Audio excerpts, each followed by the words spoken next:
অনুশীলনী 6 খ একদম শেষ করে ফেলবো 10 নম্বরের 3টি অঙ্ক আমরা আজকে 3টি অঙ্কই সমাধান করে ফেলবো। তারপর আমরা সপ্তম অধ্যায়ে চলে যাব। ভিডিওটি শেষ পর্যন্ত দেখবেন।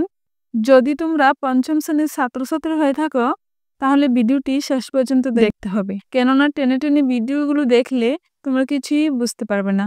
অঙ্কের প্রথম থেকে শেষ পর্যন্ত সম্পূর্ণ ভিডিওটি দেখতে হবে। 10 নম্বর এখানে আছে একটি অঙ্ক, দেখো একটি বাগানের ক্ষেত্রফল 20 বর্গমিটার। এখানে একটি বাগান, মনে করো এটা একটা বাগান, এই বাগানের সম্পূর্ণ আয়তনটা হলো 20 বর্গমিটার। তো বাগানটা কি সম্পূর্ণটা একটা, মানে একটা অংশ, এখানে সম্পূর্ণ একটা অংশ কি 20 বর্গমিটার। তো এই বাগানের 6 ভাগের 5 অংশ ফুল চাষ করা হলো, মানে এই বাগানটাকে ভাগ করছে, 6টি ভাগ করে 5টি ভাগে কি ফুল চাষ করা হলো। চাষ করা অংশের ক্ষেত্রফল কত বর্গমিটার? আমাকে চাষ করা অংশের ক্ষেত্রফল কত বর্গমিটার বের করতে বলছে। তো আমরা জানি সম্পূর্ণ একটা অংশ কি 20 বর্গমিটার। তো প্রথমে এখানে প্রশ্ন দেয়া আছে, মানে সম্পূর্ণ একটা অংশই কি 20 বর্গমিটার।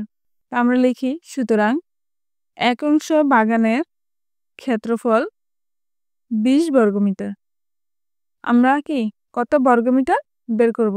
বর্গমিটার বের করব, তাই আমরা বর্গমিটার এই পাশে লিখব, ডান দিকে লিখব, মানে পরে লিখব। প্রথমে আমরা কি বাগানের অংশ লিখব। বাগানের অংশ দ্বারা কি আমরা বর্গমিটার বের করব। 6 ভাগের 5 অংশ ফুল চাষ করা হয়েছে। চাষ করা অংশের ক্ষেত্রফল কত বর্গমিটার? তো এক অংশ বাগানের ক্ষেত্রফল যদি 20 বর্গমিটার হয়, 6 ভাগের 5 অংশ বাগানের ক্ষেত্রফল কত বর্গমিটার? তো উপরের 20 গুণ 6 ভাগের 5 এনে গুণ করে এই পাশে লিখতে হবে। তো উপর থেকে 20 এখানে লিখব, লিখে ওই পাশের 6 ভাগের 5 এক লাইনের যখন থাকবে এটা এই পাশে এনে গুণ করব। 20 এখানে উপরের সংখ্যা, 6 নিচের সংখ্যা, উপর নিচ দুটি সংখ্যার মধ্যে কাটাকাটি করা যায়। এখানে 5 আর 20 কাটাকাটি করা যাবে না, কারণ 20 উপরের সংখ্যা, 5 উপরের সংখ্যা। 6কেও 2 দ্বারা ভাগ করা যায়, 20কেও 2 দ্বারা ভাগ করা যায়। এমন একটা সংখ্যা নিতে হবে উপরের সংখ্যাটিকেও যেন ভাগ যায়, নিচের সংখ্যাটিকেও যেন ভাগ যায়। তো 3 দুগুণে 6, 10 দুগুণে 20। তো নিচে উপরে 10 আর 5, নিচে 3। উপরের সংখ্যা দিয়ে কখনো কাটাকাটি করা যায় না। কেউ আবার 5 দ্বারা 10কে ভাগ দিয়ে দিও না, যে 5 একে 5, 5 দুগুণে 10। তো আর ভাগ যাবে না, না গেলে তো উপরে 10 আর 5 একসাথে গুণ 50। 10 আর 5 একসাথে গুণ, 5 10 50, উপরে 50 নিচে 3। তো উপরে 50 বড় সংখ্যা, 3 দ্বারা কি এটাকে ভাগ করব। মোট বাগানের বর্গমিটার মনে করো 20 বর্গমিটার, এটাকে মনে করো 6টা ভাগ করছে, 6টা ভাগের 5টা অংশ ভাগ, 5টা ভাগ কত বর্গমিটার, আর একটা ভাগ বাকি রইল আর কি, চাষ করে নেই। তো 5টা ভাগ কত বর্গমিটার? তো এখানে 6 দ্বারা ভাগ করে 20কে, তারপর 5 দ্বারা গুণ করে এই যে আমরা অঙ্কটা করলাম, সমাধান করলাম, দেখো 6 নিচে, 6 দ্বারা কি নিচের সংখ্যা দ্বারা উপরের সংখ্যা দুটোকে ভাগ হয়, তাহলে 20কে ভাগ করছি, সাইডে 5 আছে, 5 দ্বারা গুণ করছি, অবশিষ্ট রইল কি বিয়োগ করে 2।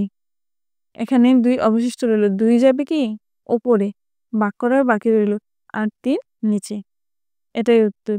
16 সমস্ত 2 ভাগের 3 বর্গমিটার বাগানের কি ফুল চাষ করা হয়েছে। তো এবার চলো 2 নম্বরে যাই। আহমদের কাছে 4 কেজি তেল আছে।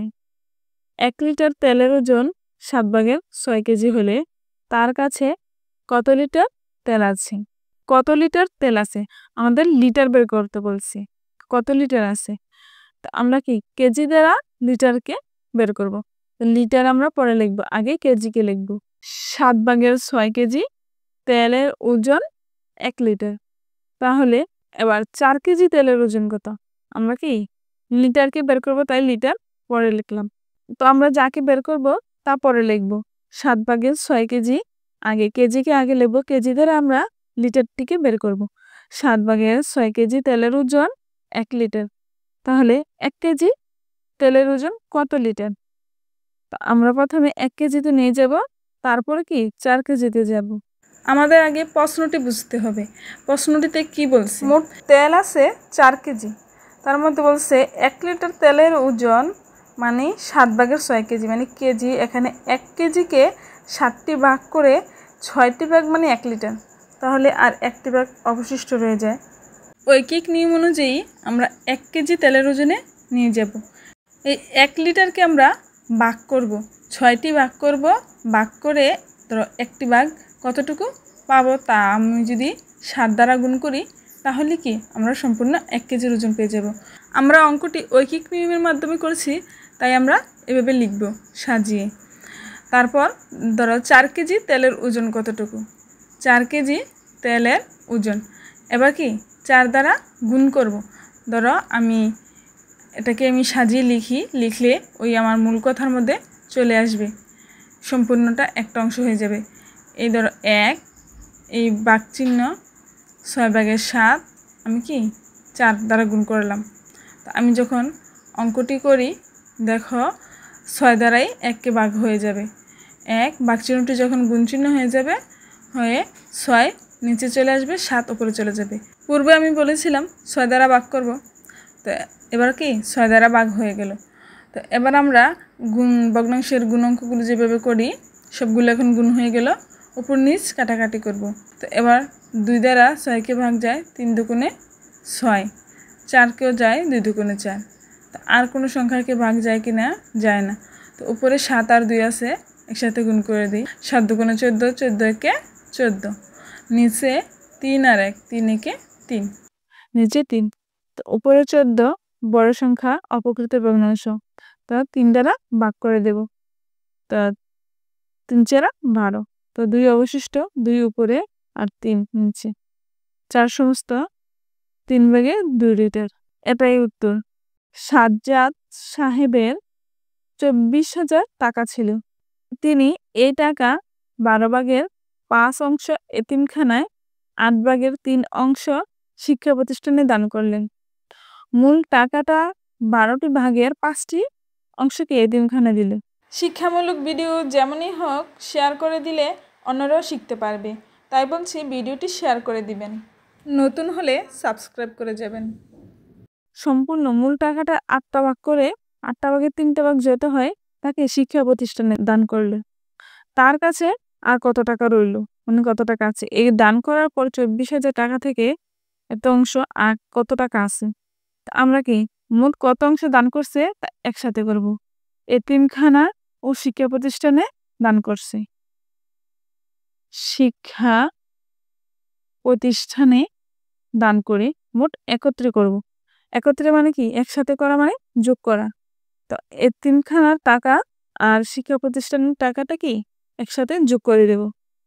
তো 12/5 যোগ 8/3, এই দুটি একসাথে যোগ করি দেখি কত হয়। আমরা যোগ করার নিয়ম কি, নিচের হরগুলোর লসাগু করব। 12 আর 8-এর লসাগু করে নিই। 2 দ্বারা যায় 6 দুগুণে 12, 4 দুগুণে 8, আবারও 2 দ্বারা যায় 3 দুগুণে 6, 2 দুগুণে 4, আর যায় না, এবার গুণ করে দেয়। 3 দুগুণে 6, 6 দুগুণে 12, আর দুগুণে 24। তো নিচে 24, এই 24 দ্বারা লসাগু দ্বারা হরকে ভাগ করব। 12 দুগুণে 24, ভাগফল কত হলো 2। এই 2 দ্বারা 5কে গুণ করব, 5 দুগুণে 10। উপরে লব যা আছে তার সাথে কি ভাগফলটি গুণ করব, গুণ করে তার স্থানে বসাবো। যোগ চিহ্ন যা আছে তা। এবার 8 দ্বারা 24কে ভাগ, 3 দ্বারা 24, ভাগফল কত 3। এই 3 উপরে 3-এর সাথে গুণ, 3 3 9, 9 সমান সমান। এবার 24 নিচে, উপরে 10 আর 9 একসাথে যোগ করে 19। তো তিনি 24/19 অংশ কি দান করে ফেললেন। আর তার কাছে কত অংশ রইল, মানে 5 অংশ। 24টা অংশের 19টা অংশ যদি দান করে দেন তার কাছে আর 5 অংশ রয়েছে। এই 5 অংশটা কত টাকা, আমরা এটা বের করব। প্রথমে তার সম্পূর্ণ টাকাটা কি, সম্পূর্ণটা একটা অংশ, তার কাছে আমরা টাকাটাকে অংশে নিয়ে যাব। সম্পূর্ণ এক অংশ সমান কত টাকা, 24,000 টাকা। তাই না? আমরা আগে সম্পূর্ণ অংশ থেকে যত অংশ দান করলেন তা বিয়োগ করব। বিয়োগ করে কি যে অংশটা তার কাছে রইল তা পেয়ে যাব। এক অংশ থেকে তার কাছে বাকি রইল কতটুকু? তিনি তো 24 ভাগের 19 অংশ দান করলেন, তাই না? এক অংশ থেকে আমরা বিয়োগ দিই। এক অংশ বিয়োগ 24 ভাগের 19 অংশ। তো এবার কি আমরা এটা বিয়োগ করলে তার কাছে যে অংশটা বাকি রইছে এক অংশ থেকে আমরা এটা পেয়ে যাব। বিয়োগের নিয়ম অনুযায়ী একের নিচে তো ১ তো ১ আর ২৪ হলো লসাগু ২৪। এই ২৪ ১ দ্বারা ২৪ কে ভাগ করলে ভাগফল ২৪। ২৪ কে ১ এর সাথে গুণ করলে ২৪ একে ২৪। তো আবার ২৪ দ্বারা ২৪ কে ভাগ করে ভাগফল ১। ১ দ্বারা ১৯ কে গুণ করলে ১৯ একে ১৯। ২৪ থেকে ১৯ বিয়োগ করব।